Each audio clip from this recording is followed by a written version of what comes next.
आज से पूरे राज्य में मतदाता सूची के पुनरीक्षण का काम आरंभ हुआ है।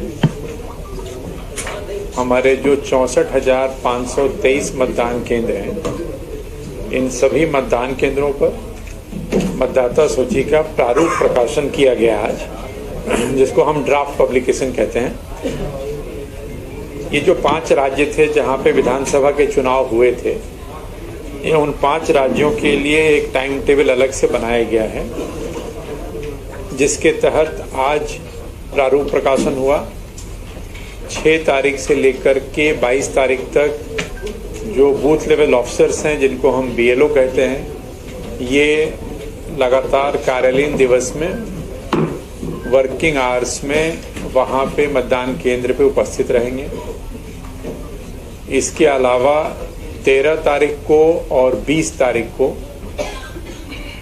ये स्पेशल कैंप करेंगे अपने अपने मतदान केंद्र क्षेत्र में, जहां वो घर घर जाएंगे और लोगों से हाउस टू हाउस विजिट करके संपर्क करेंगे। इस अवधि के दौरान 1/1/2024 की स्थिति में जो लोग 18 साल की आयु पूरी कर रहे हैं या पूरी कर चुके हैं, वो सभी लोग मतदाता के रूप में अपने नाम को दर्ज कराने के लिए आवेदन हेतु पात्र होंगे। ये या तो ऑनलाइन आवेदन कर सकते हैं, या अगर ये ऑफलाइन आवेदन करना चाहेंगे तो मतदान केंद्र पर BLO उपलब्ध हैं 6 तारीख से 22 तारीख तक। ऑनलाइन आवेदन करने में भी BLO इनकी मदद करेंगे। कोई भी मतदाता वोटर हेल्पलाइन ऐप के माध्यम से या जो वेबसाइट है voters.eci.gov.in, इसके माध्यम से फॉर्म 6 भर के अपना नाम जुड़वाने की कार्रवाई कर सकते हैं। इसके अतिरिक्त ऐसे हमारे युवा साथी जो 1 अप्रैल 2024, 1 जुलाई 2024 या 1 अक्टूबर 2024 को 18 साल के होने जा रहे हैं, वो भी यदि चाहें तो एडवांस में अपना आवेदन BLO को दे सकते हैं, या एडवांस में ऑनलाइन भी आवेदन कर सकते हैं। इनका नाम तभी जुड़ेगा जब जिस तारीख को ये 18 साल की आयु को प्राप्त करेंगे। इनको दोबारा आवेदन देने की जरूरत नहीं होगी, लेकिन ये चाहें तो अग्रिम रूप से भी अपना आवेदन दे सकते हैं।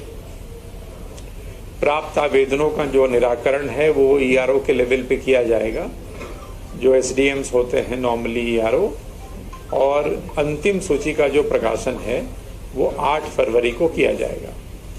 तो इस पूरी अवधि के दौरान नाम जोड़ने के आवेदन, नाम हटाने के आवेदन, या किसी को किसी प्रकार का संशोधन करना है यदि, तो वो कार्रवाई फॉर्म 6, 7 या 8 के माध्यम से की जा सकती है।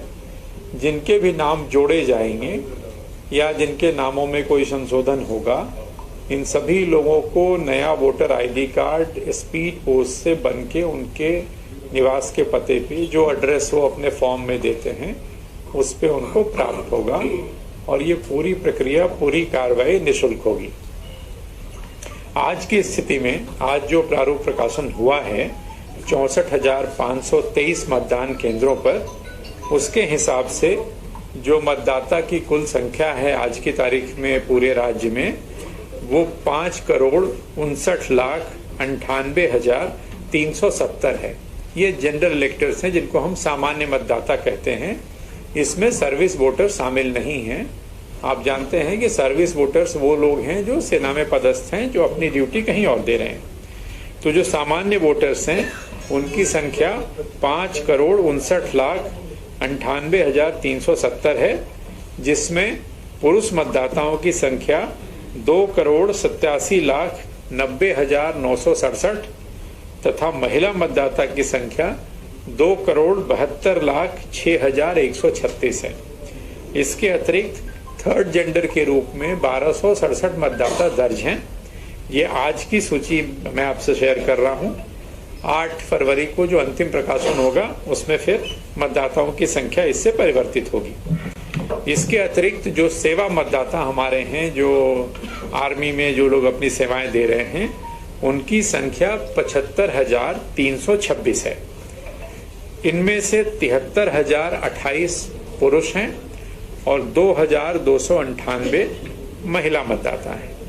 इन दोनों का जब हम टोटल करते हैं, सामान्य मतदाता और सेवा मतदाता, तो इनकी कुल संख्या होती है 5,60,73,696। 5,60,73,696। हमारे यहाँ जो दिव्यांग मतदाता हैं, इनकी संख्या 5,03,564 है। तो ये 564। तो ये मुख्य रूप से मोटी मोटी जो आंकड़े हैं मुख्य रूप से आपसे शेयर कर रहे हैं। आज हर जिला मुख्यालय पे कल जो जिला निर्वाचन अधिकारी हैं, कलेक्टर्स के द्वारा जो राजनीतिक दलों की बैठक की जाती है और बैठक की गई है सभी जिला मुख्यालयों पे, और जो रिकॉग्नाइज्ड पॉलिटिकल पार्टीज हैं उनको ये सूची दी गई है। जो ड्राफ्ट का प्रकाशन हम लोगों ने किया है उसकी सूची सभी राजनीतिक दल, जो मान्यता प्राप्त राजनीतिक दल हैं, उनको उपलब्ध कराई गई है। हमने भी यहाँ राज्य स्तर पे आज मान्यता प्राप्त जो राजनीतिक दल हैं, आपसे चर्चा के ठीक पहले उनके साथ एक बैठक की और उनको भी इस सूची की एक प्रति उपलब्ध कराई है, विधानसभावार, मतदान केंद्रवार, कि कहाँ आज की तारीख में कितने मतदाता हैं। ये भी आग्रह किया है राजनीतिक दल के जो प्रतिनिधि आए थे राजनीतिक दलों से कि वो बूथ लेवल एजेंट जो होते हैं उनकी नियुक्ति भी वो करें। कुछ जगहों पे नियुक्ति ऑलरेडी है, विधानसभा चुनाव के दौरान की गई थी, वो लोग निरंतर रहेंगे।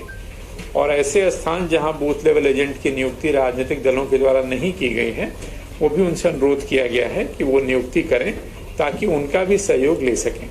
प्रयास हमारा ये है कि हर वो व्यक्ति जो मतदाता बनने के लिए पात्र है, अर्थात जिसने 18 वर्ष की आयु पूर्ण कर ली है और उस पर कोई निर्भरता नहीं, अदरवाइज डिस्क्वालिफाइड नहीं है, तो उसका नाम मतदाता सूची में हो। और जिन व्यक्तियों की मृत्यु हो गई है या कोई डुप्लीकेट वोटर हैं या कोई वहां निवास नहीं करते हैं, परमानेंटली शिफ्ट हो गए हैं, तो ऐसे लोगों का नाम मतदाता सूची से हटे। तो मतदाता सूची को शुद्ध करने का काम यद्यपि निरंतर चलता रहता है, लेकिन चूंकि बीएलओ वहां 6 तारीख से 22 तारीख तक रहेंगे, तो बीएलओ के माध्यम से हम लोग ये काम कर रहे हैं। इसके साथ साथ ये व्यवस्था भी की गई है कि बीएलओ की उपस्थिति वहां सुनिश्चित की जाए, निर्धारित दिनांकों में, निर्धारित अवधि में बीएलओ उपलब्ध रहे। इसके लिए जो सेक्टर ऑफिसर्स की ड्यूटी लगाई गई है, कलेक्टर्स को ये भी कहा गया है कि सेक्टर ऑफिसर्स के अतिरिक्त वो अन्य वरिष्ठ अधिकारियों की नियुक्ति भी करें, जो समय समय पर भ्रमण करके देखे, सुपरवाइज करे कि बीएलओ द्वारा जो काम किया जा रहा है वो गुणवत्तापूर्वक किया जा रहा है।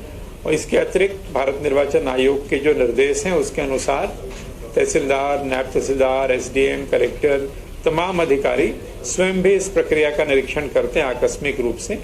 हम लोग भी यहाँ से विभिन्न जिलों में जाकर के इसको देखते हैं कि बीएलओ अपना काम कैसे कर रहे हैं या पूरी कार्रवाई किस प्रकार चल रही है। तो यहाँ से भी अधिकारियों का दल जाता है, जिला स्तर पे भी काम करते हैं, और जब फाइनल प्रकाशन होगा तो आपको अंतिम आंकड़ों से फिर अवगत कराएंगे। धन्यवाद।